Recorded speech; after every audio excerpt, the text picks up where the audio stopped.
قد كفاني علم ربي من سؤالي واختياري فدعائي وابتهالي شاهد لي بافتقاري. Nabi mengatakan, ana bariun min muslimin yuqimu baina yadil kafirin. Aku putus hubungan dengan orang Islam yang mukim di tengah-tengah orang kafir. Jadi orang itu mukim di tengah-tengah orang kafir itu kalau enggak darurat, sangat-sangat darurat itu enggak boleh.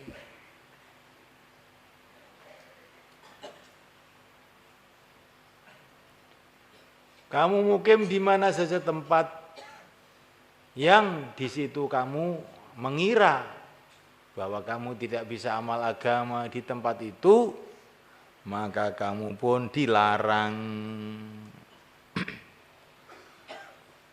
Karena ada kaidah usul lil wasail hukmul maqasid. Wasilah atau peralatan atau suasana hukumnya sama hukumnya yang dimaksud. Kalau kita mengamalkan kebaikan tidak bisa kecuali kalau kita membuat satu suasana, maka membuat suasana itu pun merupakan kebaikan. Kalau kebaikannya itu wajib, maka suasana itu ya jadi wajib. Begitu juga suasana-suasana yang mengakibatkan kita tidak bisa amal agama, maka suasana itu jadi buruk, dianggap buruk. Kalau sampai kita nggak bisa menjalankan kewajiban, ya suasana itu jadi haram.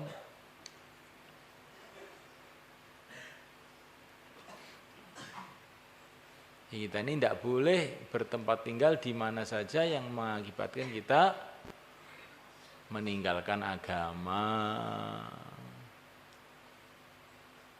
Mafhum ya kawan? Ini kamu renungi ini. Maka ulama-ulama pada zaman dulu ini diceritakan oleh Imam Al-Ghazali itu di dalam Minhajul Abidin. Kenapa para ulama dulu membuat pesantren-pesantren ini sejak zaman dulu nih pesantren-pesantren ini. Karena itu mereka itu merasakan bahwa suasana masyarakat tambah hari tambah berat, tambah berat, tambah berat. Sehingga orang itu kalau tinggal di luar itu banyak yang kena fitnah. Jadi nyeleweng pikirannya, nyeleweng amalannya. Sehingga mereka itu membuat benteng-benteng yang namanya ribat. Maka dikasih nama ribat. Ribat itu maknanya benteng.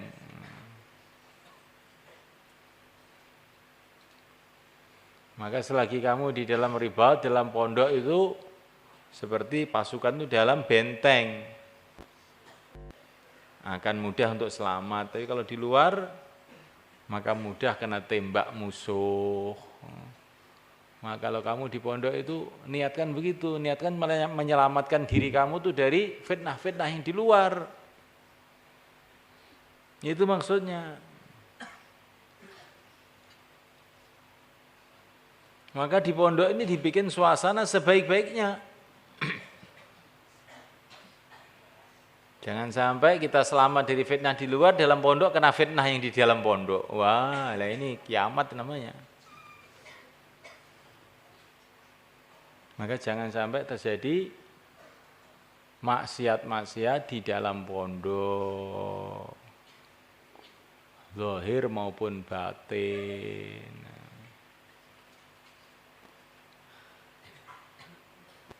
Di pondok ini dimaksud bukan supaya kita ini bisa ngumpul, tidak, supaya membuat suasana sehingga mudah untuk belajar, mudah untuk amal, mudah untuk berjuang. Nah, setelah kamu nanti pulang dari pondok, buatlah suasana seperti pondok ini. Di rumahnya dihidupkan taklim.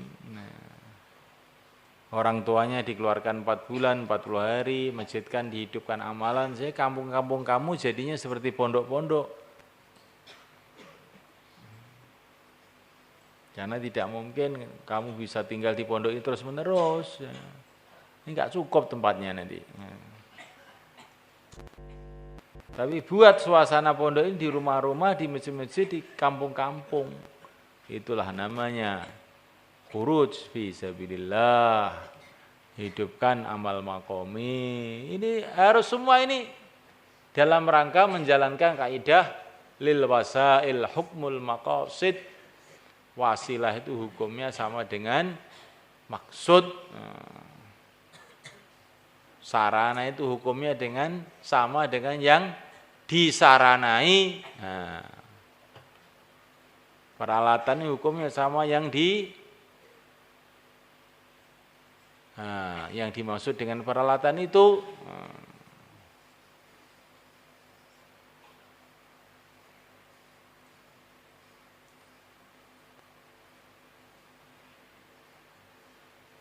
Maka harus kamu sayangi ini pondok ini, kamu jaga tertibnya sehingga suasana menjadi baik, santri-santri jadi betah, ya. Sarana-sarana di pondok, mulai WC-nya, kebersihannya, ya. Pintu-pintunya, tackle-nya, pavingnya, ya. Jendela-jendelanya, gerendel-gerendelnya, orangnya, gurunya, ustadznya, muridnya, warungnya, ya. Ini semua adalah peralatan-peralatan untuk membuat suasana supaya kita bisa amal. Jangan dirusakin. Dayung-dayung di WC itu jangan dipecahi, ya. Sambil berak itu dayungnya dihantem-hantemkan ke tembok. Itu tangannya itu apa minta dipotong tuh bagaimana itu? Itu tangan apa ular itu? Kok ngerusak ya apa-apa?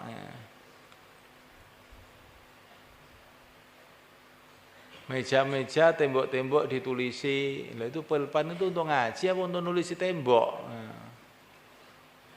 Pintu-pintu lemari ditulisi itu semua termasuk golongan manusia-manusia yang kurang pekerjaan. Itu harus dipelintir telinganya biar paham. Abum?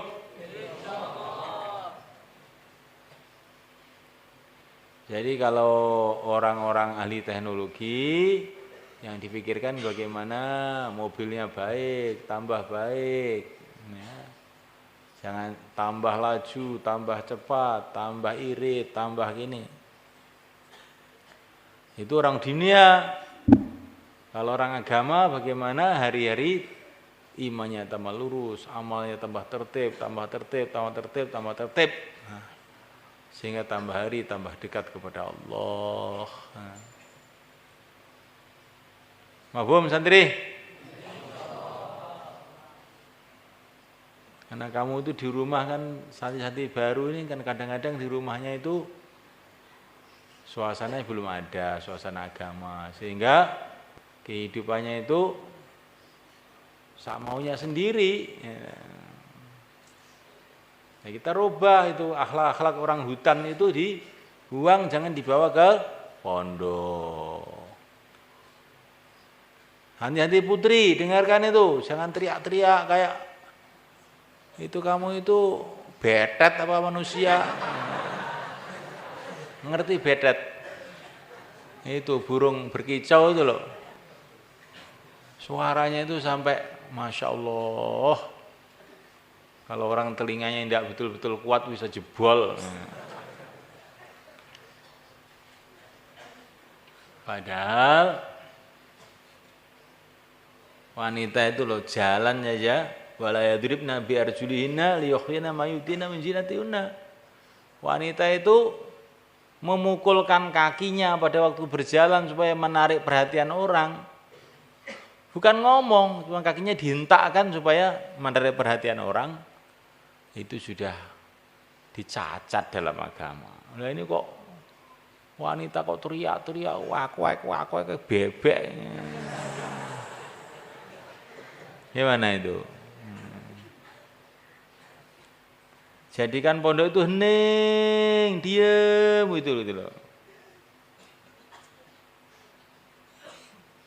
Itu kemarin tuh Santi Putri, saya waktu ada walimah malam Kamis itu, pada datang ke dekat rumah saya itu, nggak bisa tidur saya. Masya Allah, ini manusia apa bebek ini?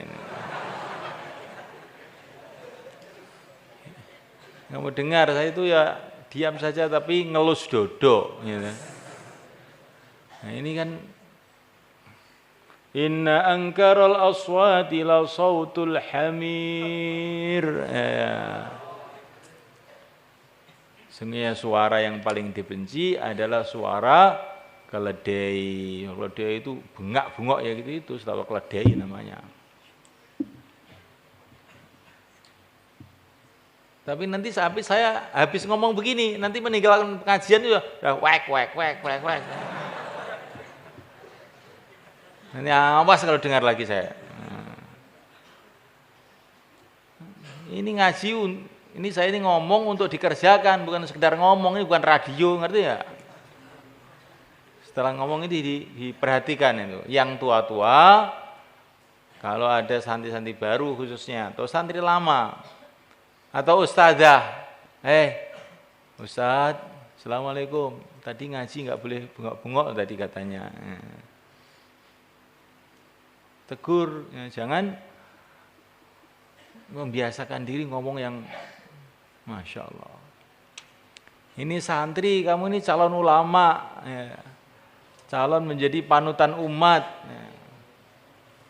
Lain dengan anak SMA, SMP, itu bengak-bengok itu patut. Ya. Ini hafid Quran bengak-bengok. Ya. Hafid Quran itu duduk, tenang, zikir. Belajaran setiap saat, belajar senantiasa tawajuh kepada Allah. Mafhum?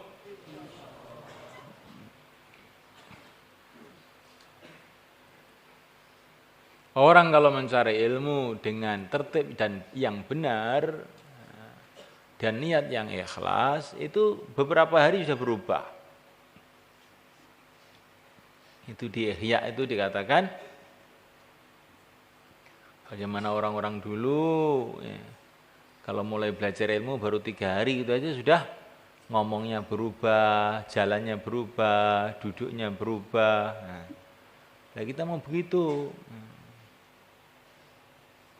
Kalau kamu sungguh-sungguh, insya Allah akan terjadi perubahan.